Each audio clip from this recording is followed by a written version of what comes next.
Welcome back, my channel Silent Whispers. Tonight I'm sharing 5 creepy true tales from folks who pulled night shifts in abandoned warehouses. These are real accounts from people who thought they were just guarding empty spaces until the shadows started moving. If you're listening in the dark, maybe keep a light on. Let's get into the first one. Story 1. The Echo in the loading dock. My name's Alex, and back in 2012, I took a graveyard shift job at this old warehouse on the edge of town. It used to store auto parts, but the company went bust years ago, and now it sat empty, just a hulking concrete shell with rusted doors and broken windows letting in the wind. I was hired to watch for squatters or vandals. Nothing fancy, just walk the perimeter every hour, check the locks, and make sure no one was breaking in. The pay was decent for sitting around in the cold, so I didn't mind. My shifts ran from midnight to 8 a.m., and the place was dead quiet most nights. The only sounds were the distant hum of traffic on the highway and the occasional drip of water from a leaky roof. I'd bring a thermos of coffee and my phone for music, but signal was spotty, so I'd end up just pacing to stay warm. One night, about 2 weeks in, I was down by the loading dock at the back.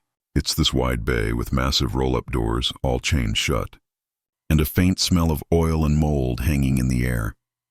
I was shining my flashlight across the concrete floor, looking for any fresh footprints in the dust, when I heard it, a soft echo like footsteps behind me. Crunch, crunch, like boots on gravel.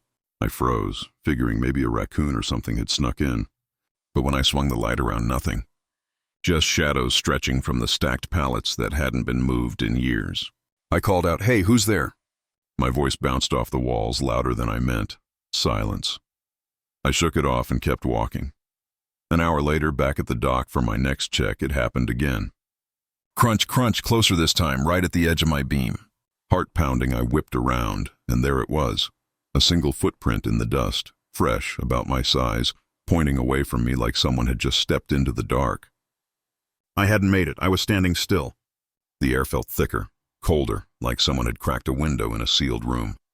I backed up slow, flashlight shaking, and that's when the echo started whispering. Not words at first, just my name, faint and raspy, like it was coming from under the floor. Alex! Alex! I bolted to the office, locked the door, and spent the rest of the shift with the lights on full blast, radio crackling static. Come morning, I told my boss about the footprint. He laughed it off, said it was probably the wind-shifting dust. But when I went back that night, yeah, I needed the money. I found 3 more prints leading right up to the office door. And scratched into the metal, faint but there. ALEX. I quit the next day. But sometimes late at night I swear I hear those footsteps outside my apartment, crunching closer. Story 2, The Flickering Bulbs. I'm Sarah, and I worked security at an abandoned textile warehouse in the industrial district from 2018 to 2019. The place was a maze of corridors and high ceilings, with bolts of forgotten fabric still draped over racks like ghosts in sheets. My job was simple. Patrol the floors, make sure the fire alarms worked, and report any weird smells that might mean a gas leak. Nights were long, with the only light from my headlamp and a few emergency bulbs that buzzed like angry hornets. It started on a Thursday. Around 2 a.m., I was in the main storage hall, a vast room that smelled like damp cotton and rust. The bulb overhead flickered once, popped like a dying firefly, then went out. I cursed under my breath, fumbling for my spare batteries. When it flickered back on, brighter than before, casting long shadows that danced across the fabric rolls. I figured it was the wiring, old and frayed. But then it happened again. Flicker, off, on, 3 times, slow and deliberate, like Morse code. I stood there, breath catching, as the light pulsed. Each time it went dark, I heard a rustle, soft as silk sliding over skin from the racks nearby. My skin prickled, the air turning heavy with that musty scent, now mixed with something sharper, like sweat. "Hello?" I whispered, my voice small in the echo. The light steadied and I edged closer to the racks, headlamp beam cutting through the gloom. Nothing, just cloth draped limp. By my next patrol, the flickers had spread. In the break room, a tiny space with a sagging table and chairs, the bulb over the sink did the same. On, off, 4 beats this time. And in the pause, a sigh, low and human, like someone exhaling right behind me. I spun, heart slamming against my ribs, but the room was empty, door still latched. The cold seeped through my jacket, unnatural, like fingers brushing my neck. I started timing the flickers. They always came in patterns, 3 for the hall, 4 for the break room, 5 in the loading area. And each time the rustles grew louder, closer, whispers of fabric, then footsteps, light and padding circling me. One night deep into the shift, all the bulbs went at once, pitch black, the kind that presses on your eyes. Then one by one they reignited, 3, 4, 5, spelling out in flashes what felt like a countdown. In the final glow, on the dusty table, someone had arranged threads from the rolls into letters, SARAH. I ran out screaming, never went back. Now, every time a light flickers in my house, I unplug everything and sit in the dark, waiting for the pattern to start again. Story 3. The Shadow in the Catwalk. Hey, it's Mike here. I did overnights at this derelict shipping warehouse by the docks in 2020. The place was a skeleton of steel beams and catwalks overhead, with crates stacked like forgotten tombs and the constant tang of salt and decay in the air. My rounds took me up those narrow walkways, flashlight piercing the void, listening for the creak of settling metal or the lap of water from a cracked pipe. The first weird night. I was up on the east catwalk, about 20 feet above the floor, when my light caught something, a shadow, tall and thin, slipping between 2 crates below. Not a person exactly. It moved too fluid, like smoke with limbs. I leaned over the railing, the metal cold under my palms, and called down, "Who's there?" "This is private property," my words echoed up, hollow. The shadow paused, then stretched, mirroring my pose exactly, head tilted, arm extended. A chill ran down my spine, the wind whistling through gaps like a distant moan. I hurried down the ladder, boots clanging loud in the quiet, but by the time my feet hit concrete, it was gone. Just scuff marks like bare feet dragging. I told myself it was a trick of the light, the way shadows pool in corners. But the next shift, it was waiting.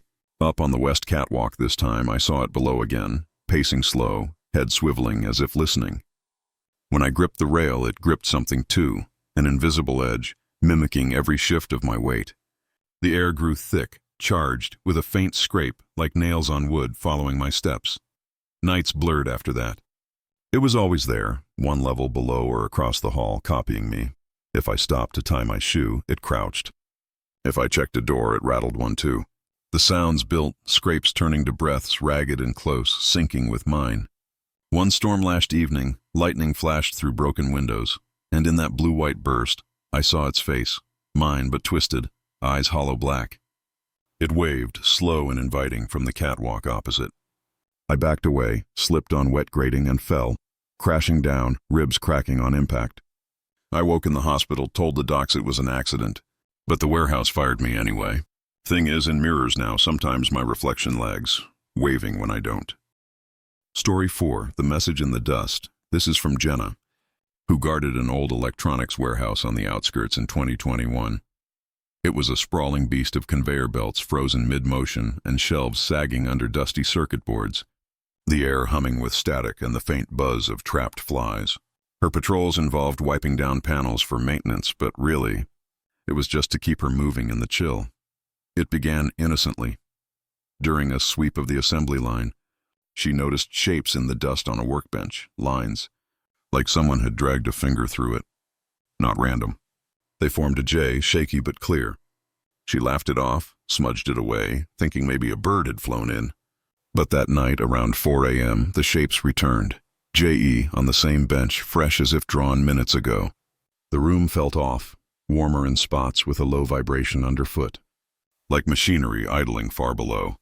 By the third night, the messages grew. J-E-N-N-A, spelled out across multiple surfaces, consoles, crates, even the foggy window. Each letter appeared while she watched her rounds video feed in the booth, the static crackling like whispers. The dust felt alive, gritty against her skin when she touched it, carrying a scent like burnt wiring and something sweeter, almost floral. Tension knotted her gut. Every creak of the belt sounded like fingers etching more. One shift, she found a full sentence. "Jenna, leave now."